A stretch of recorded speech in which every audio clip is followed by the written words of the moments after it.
Alors, nous avons avec nous en visuel professeur Christian Gagné, qui est professeur à l'Université Laval et chercheur en intelligence artificielle. Bienvenue, professeur Gagné. Bonjour. On commence à tomber sur le top, professeur, parce que on parle beaucoup de l'intelligence artificielle. Théoriquement, ça devrait être une bonne chose pour l'humanité. Oui, ça peut être une bonne chose, mais attention, ça peut être aussi un éléphant dans la pièce, hein. Oui, ben, il y a beaucoup d'inquiétudes actuellement face aux grandes avancées qu'on voit. On a vu ChatGPT, les gens essaient et voient qu'il y a vraiment des capacités remarquables offertes par ce genre d'outils-là, mais aussi il y a des inquiétudes parce qu'on se trouve vraiment à atteindre un niveau de performance qui est déroutant et qui peut nous amener à nous questionner sur ce genre d'outils-là, à la vitesse à laquelle ça se développe, quels vont être les impacts sur notre vie, puis quels sont possiblement les enjeux ou même les dangers que ça peut amener par rapport au développement de la société et même de l'humanité. Donc, il y a vraiment des gens qui crient, qui sonnent l'alarme à savoir que possiblement, si on continue à développer des outils à cette vitesse-là, on peut être dépassé par une intelligence superhumaine qui nous dépasserait. Et qu'est-ce qu'on fait avec ça? Et naturellement, avant de mettre en application l'intelligence, enfin, cette grande découverte, artificielle, faudrait regarder les contours, les pourtours, et je suis d'accord qu'on soit vraiment préventif, et qu'on regarde où est-ce que ça peut nous amener, les bons côtés et les mauvais côtés aussi de l'intelligence artificielle. Ah, oui, puis ce qu'il faut voir, c'est que c'est des outils très puissants, mais tout dépend de l'usage qu'on en fait. On peut avoir des outils vraiment qui vont améliorer la qualité de vie, nous amener à être beaucoup plus efficaces dans notre travail, de faire des choses qu'on ne pensait pas pouvoir faire, donc vraiment d'améliorer en soi la productivité, la qualité de vie, de découvrir des façons de soigner les gens. Donc, c'est toutes des belles promesses de l'intelligence artificielle. Mais d'autre part, en fait, c'est des outils tellement puissants qui, dans des mauvaises mains, des mains mal intentionnées, ou peut-être seulement par un développement qu'on retrouve dans la société, hein, la compétitivité, les entreprises qui veulent performer, les conflits à la limite politique, c'est toutes des situations où l'IA pourrait être également une arme contre l'humain, une arme contre l'humanité aussi, qui peut nous amener à être ailleurs. Et donc, ça, c'est un peu le questionnement. On n'est pas là. On n'est vraiment pas encore rendu là, mais l'alarme est sonnée parce que ça peut aller vite et si on se rapproche de ce niveau-là, il faut être prêt peut-être à l'encadrer, peut-être d'éviter aussi les dérives que certains anticipent. Et l'humain sur Terre veut se sentir supérieur à tout être et les animaux, regardez comment on les traite, n'est-ce pas? Et jamais se sentir dépassé par quelque chose. Et l'intelligence artificielle semble pouvoir dérouter l'humain, quel qu'il soit. Oui, bien, ce qu'il faut comprendre, c'est qu'on est encore dans l'anticipation parce que si on regarde les outils comme ChatGPT, c'est des outils ils ont aucun objectif précis, si ce n'est que de nous fournir un texte qui répond à la demande. Donc, c'est quand même assez simple, mais on voit qu'on peut les utiliser de différentes façons qui peuvent être vraiment très, très utiles. Et les usages qu'on peut faire de ces premiers outils-là, ce qu'on appelle les grands modèles de langue, ne sont pas parfaitement compris. On est en train d'apprivoiser cette nouvelle technologie-là. Mais l'idée, c'est de dire que pour la première fois, on fait face. Les humains, l'humanité s'est développée sur la base que l'humain a maîtrisé les outils. On s'est mis à maîtriser les outils, à développer des outils qui ont dupliqué notre capacité à modifier l'environnement, modifier nos choses autour de nous. Mais tous ces outils qu'on a développés jusqu'à présent, c'était des outils qui étaient mécaniques, qui étaient, on pourrait dire, on pourrait même parler que l'écriture, c'est une forme Qui de était façon comme. prévisible aussi, hein, dans leur Ben, application. oui, puis qui n'avaient aucune capacité à prendre des décisions par eux-mêmes. L'intelligence Hmm. artificielle, ce qui est déroutant, c'est que là, on a des outils qui peuvent prendre des décisions. Et donc, jusqu'où ça peut nous amener? Donc, s'il y a vraiment une autonomie, une capacité à prendre des grandes décisions, on peut se faire des scénarios où ces décisions-là ne vont pas aller dans le sens de préserver la vie humaine si ces intelligences-là déterminent que la suite serait peut-être de faire certaines actions qui ont des impacts néfastes sur l'humain, puis que dans la perspective de ces intelligences-là, c'est la bonne chose à faire, on peut s'imaginer le pire. Encore là, c'est des scénarios alarmistes, ça tient de la science-fiction, mais je dirais que c'est justement ça qu'on veut cadrer pour éviter de dire qu'on va s'approcher d'un milieu où ces engins capables de prendre des décisions, ces intelligences-là capables de prendre des décisions, prennent des décisions qui vont dans le sens qu'ils vont préserver l'humanité. Les gens qui férus de science-fiction, il y avait les lois de la robotique d'Asimov, hein, où on disait que le robot devait d'abord ne pas avoir d'impact sur les gens, ne pas avoir d'impact néfaste, et ensuite préserver sa propre existence.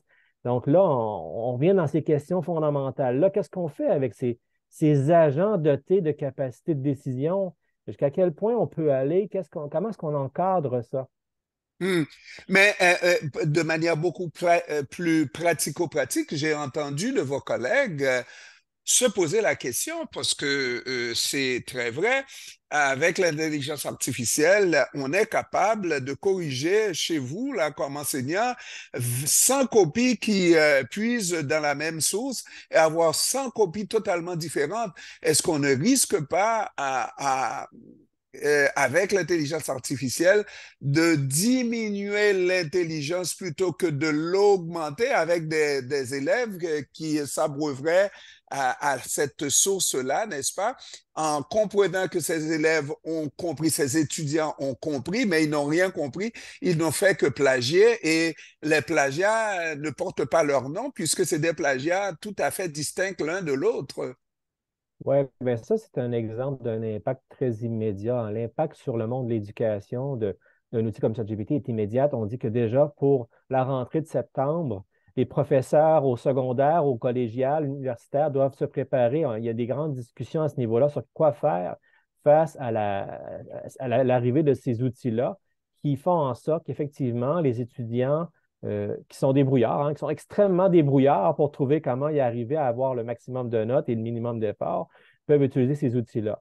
Je pense que ce qu'il faut voir, il ne faut pas voir ça comme étant, à mon avis, c'est pas nécessairement, c'est un enjeu important. Il y a une nécessité de s'adapter immédiatement à la situation.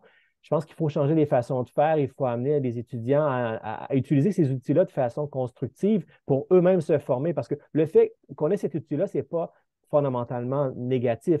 C'est qu'on voit que maintenant, il y a plein d'usages négatifs qui peuvent être faits, plein d'usages où les étudiants vont prendre des raccourcis, qui ne vont pas se développer eux comme personnes au niveau de l'intellectuel. Ils vont plus apprendre à utiliser des outils pour se faufiler et d'avoir les meilleures notes. Mais les enjeux sont importants, mais en même temps, je pense qu'il y a des solutions qui viennent avec. Il y a une adaptation nécessaire du milieu de l'enseignement qui est requise pour pouvoir faire face à ça. Puis il faut dire que c'est comme l'arrivée d'Internet. Lorsque l'arrivée d'Internet, on a parlé entre autres pour les gens qui s'en rappellent, il y a 15 ans, Wikipédia, les gens étaient estomaqués. Plusieurs disaient: Oh, mais c'est terrible, Wikipédia, il n'y a pas moyen de vérifier la véricité.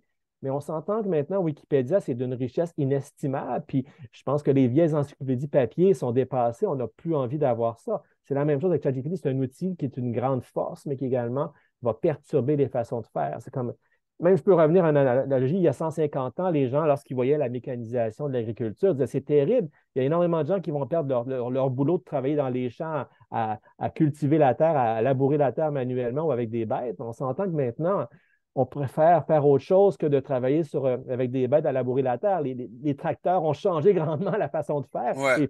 et c'est ultimement pour le mieux. Fait que je pense qu'il faut avoir une perspective quand même nuancée par rapport à ça, mais c'est sûr que le grand enjeu de l'IA, et entre autres dans ce cas-ci d'éducation, c'est pas qu'on a ces outils-là, c'est la vitesse à laquelle ils arrivent et qu'ils perturbent les choses. C'est une vitesse inusitée. Ça va tellement vite que là, on est comme on doit se préparer à grande vitesse, puis on n'est pas en mesure d'anticiper tous les impacts et tous les tenants et aboutissants de ça. Oui, effectivement, des fois, on va aussi très loin. On parle d'intelligence artificielle, mais les développements sont ce qu'ils sont. Et des fois, on doit s'y arrêter un instant parce que l'autre jour, j'ai posé la problématique de ce téléphone cellulaire que nous avons en classe pour les élèves du secondaire, exemple.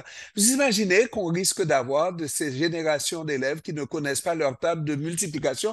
Or, l'outil est avec nous, est disponible et nous donne toutes les réponses et beaucoup plus qu'on peut lui poser comme question, n'est-ce pas? Il faut faire attention, professeur. Ah, faut faire, c'est clair qu'il faut faire attention, il faut changer les façons, il faut voir, il faut peut-être amener les étudiants. Je pense qu'il ne faut pas avoir une attitude totalement négative de dire il faut bannir, retirer complètement. Je pense qu'il faut apprendre à intégrer les outils, mais dans un usage bien mesuré. Puis il faut amener les étudiants à avoir, l'enjeu maintenant pour les étudiants, c'est d'avoir du jugement, d'être capable de juger, parce qu'avec des outils comme ChatGPT, c'est des outils qui vont dire n'importe quoi, ils vont dire tout et leur contraire. avec des vérités et des mensonges tout entremêlés au niveau du texte qu'ils produisent. Fait que là, je pourrais dire, la qualité qu'on doit rechercher chez les étudiants, c'est qu'ils soient en mesure d'intégrer ces outils-là, mais d'avoir un jugement critique face à la valeur, à la véracité des énoncés, d'être capable de juger des sources, d'être capable d'intégrer ça dans leur travail, parce que c'est sûr que on ne va pas les empêcher d'avoir les outils, on va peut-être les baliser puis s'assurer, par exemple, que les évaluations sont faites sans l'accès à ces outils-là pour qu'on puisse vraiment évaluer leur capacité à résoudre les problèmes. Mais lorsque c'est le temps de faire un travail long, de faire un travail qui demande des recherches, il ne faut pas les empêcher d'utiliser Internet, il ne faut pas les empêcher d'avoir accès à des outils de cette capacité-là pour rechercher, pour pouvoir générer du texte, mais il faut les outiller pour qu'ils puissent bien juger et faire un travail qui a une valeur ajoutée, qui implique leur propre jugement, développer leur capacité intellectuelle par rapport à ça. Christian Gagné, professeur à l'Université Laval, chercheur en intelligence artificielle, je vous remercie d'avoir pris du temps de nous expliquer la problématique. Non, l'intelligence artificielle, parce que ce n'est pas une problématique. Parfait, merci beaucoup. Et je termine en vous disant, je ne suis pas un robot. Moi de même. Au revoir, professeur. Merci, au revoir.